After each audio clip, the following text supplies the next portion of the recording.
যোৱাকালি ৰাতি ভাৰতৰ প্ৰাইম মিনিষ্টাৰ নৰেন্দ্ৰ মোদী ডাঙৰীয়াই কৰোনা ভাইৰাছটো লৈ পেলাই গোটেই ইণ্ডিয়াত যিটো লকডাউন 21 ডেইজৰ কাৰণে যিটো লকডাউন ঘোষণা কৰিলে সেইটো আমি ৱেলকাম জনাইছোঁ। আৰু এই হিচাপতে মোৰো এটা আপিল যে আমাৰ BTC-বাসী ৰাইজে নৰেন্দ্ৰ মোদী ডাঙৰীয়াই যিটো গোটেই দেশবাসীক যিটো অনুৰোধ কৰিছে যে সকলোৱে যাতে ঘৰৰ ভিতৰতে থাকে, কৰোনা ভাইৰাছৰ পৰা যাতে আমি ছেফ হ'ব পাৰে, তাৰ কাৰণে যিটো অনুৰোধ সকলো জাতি জনগোষ্ঠী বা আমাৰ BTC-বাসী ৰাইজে এই অনুৰোধটো মানি চলিব বুলি মই আশা ৰাখিছোঁ। আৰু ইয়াত কিছুমান ৰিলেক্সেশ্যন দিছে যে গালামাল দোকান বা পেট্ৰল পাম্প বা হস্পিটাল বা ফায়াৰ ব্ৰিগেড বা অন্যান্য এনেকুৱা কিছু ৰিলিফ দিছে খোলা থাকিব বুলি। যেন হওক, আমি যিহেতু BTC অঞ্চলত বহুত গৰীব শ্ৰেণীৰ বা লেবাৰ কৰি পেলাই খোৱা মানুহ বহুত আছে, সেইকাৰণে আমি আজি প্ৰিন্সিপাল ছেক্ৰেটাৰী আৰু ডেপুটি চিফ কাম্পা বৰগাৰীক মই লৈ পেলাই আলোচনা কৰিছোঁ যে আমি এটলিষ্ট BTC ফালৰ পৰা যিসকল লেবাৰ মিস্ত্ৰী কাম কৰি পেলাই খায় বা মাছ মাৰি পেলাই খায় বা বিভিন্ন ধৰণৰ হাজিৰা কৰি পেলাই খায়, এইসকলৰ কাৰণে 21 ডেইজত পাৰ ফেমিলি মানে 25 কিলো মানে চাউল দিম। আৰু আমি ডাল মানে 2 কেজি কৰি, আৰু আমাৰ মিঠাতেলটো আমি আধা কিলো আৰু নিমখ এনেকুৱা মুঠতে প্ৰপৰ্চনেট যিটো লাগে সেইটো আমি দিম ফ্ৰীলি। আৰু সেইবিলাক বস্তু আমাৰ গৰীব শ্ৰেণীৰ ৰাইজসকলে ঘৰে ঘৰে পাব।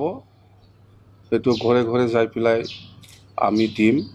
আমাৰ ভলণ্টিয়াৰ ইতিমধ্যে আমি আলোচনা কৰিছোঁ, কিছুমান ভলণ্টিয়াৰ ইউজ কৰিম আমি, যাতে ইহঁতে এটা জেগাত আহি পেলাই যাতে এই চাউলখিনি ল'ব নালাগে, ঘৰে ঘৰে যাই পেলাই দিব। এক মাহৰ কাৰণে মানে 21 ডেইজৰ কাৰণে যিটো ৰেচন সেইটো আমি BTC ফালৰ পৰা আমি গ্ৰহণ কৰিম। যিহেতু লেবাৰ কৰিবলৈ নাই এতিয়া, দিনে দিনে লেবাৰ কৰি পেলাই খাব লগা বহুত মানুহ আছে, বহুত গৰীব শ্ৰেণী আছে। আমাৰ BTC অঞ্চলত 2011 চেঞ্চাছ মতে 9,64,300 চামথিং ফেমিলি আছে BTC অঞ্চলত। তো এতিয়া আজিৰ দিনত চেঞ্চাছটো বাঢ়িব, সেইকাৰণে আমি এভাৰেজ হিচাপে 5,50,000 ফেমিলিক আমি এই ৰেচনটো দিব। 5,50,000 ফেমিলিক আমি এই ৰেচনটো দিম 21 ডেইজৰ কাৰণে। পাৰ ফেমিলি 25 কিলো চাউল, 2 কিলো ডাল আৰু ½ লিটাৰ মিঠাতেল আৰু নিমখটো এইটো হিচাপত আমি দিম। আৰু আমি মাস্ক আমি অৰ্ডাৰ দিছোঁ, BTC পৰা আমি মাস্কটো আমি অৰ্ডাৰ দিছোঁ 10 লাখ মাস্ক, আৰু চেনিটাইজাৰো এনেকুৱা 10 লাখ আমি অৰ্ডাৰ দিছোঁ। তো সেইটো আমাৰ BTC পৰা ফ্ৰী পাব। 2 এদিন ৰেচনটো অহাকালি পাই যাব। আৰু সেই যিটো মাস্ক আৰু চেনিটাইজাৰ সেইটো অলপ টাইম লাগিব পাৰে। মুঠতে অৰ্ডাৰ দিছে, বস্তুটো যদি সোনকালে পাই যাব। মুঠতে আমি 3-4 দিন ভিতৰত এই মাস্ক আৰু চেনিটাইজাৰটো আমি দিব পাৰিম। কিন্তু খোৱা বস্তুটো চাউলটো মই অহাকালি আমি দিব পাৰিম। এইখিনি কথা মুঠতে কোনো নাই খাট নাথাকা বহুত গৰীব শ্ৰেণীৰ মানুহ আছে, ইহঁতকো আমি দিম।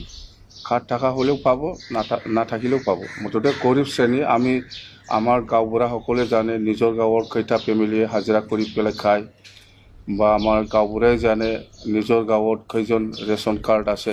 ৰেচন কাৰ্ড নাথাকিলেও পাব, থকা সকলেও পাব। আমি মুঠতে ঘৰে ঘৰে যাই পেলাই দিয়া হ'ব। এইটো কোনো ৰাইজে, কোনো গৰীব শ্ৰেণীৰ ৰাইজে কোনোবা এটা জাগাত আহি পেলাই এইটো ল'ব কাৰণে ল'ব নালাগে। আমি সেইটো ঘৰে ঘৰে যাই পেলাই দিয়াৰ ব্যৱস্থা আমি ভলণ্টিয়াৰ ঠিক কৰিছোঁ। BTC ফালৰ পৰা গাঁৱে গাঁৱে বা এৰিয়া লৈ পেলাই আমি সেইটো ঠিক কৰি আছোঁ। সেইখিনি কথা মুঠতে কৰোণা ভাইৰাছৰ পৰা যেনে তেনে আমি ছেফ হ'ব লাগিব। আৰু নৰেন্দ্ৰ মোদী ডাঙৰীয়াই যিটো অৰ্ডাৰ দিছে এইটো সকলোৱে পালন কৰক, এইটোকে মই অনুৰোধ কৰিছোঁ। Thank U.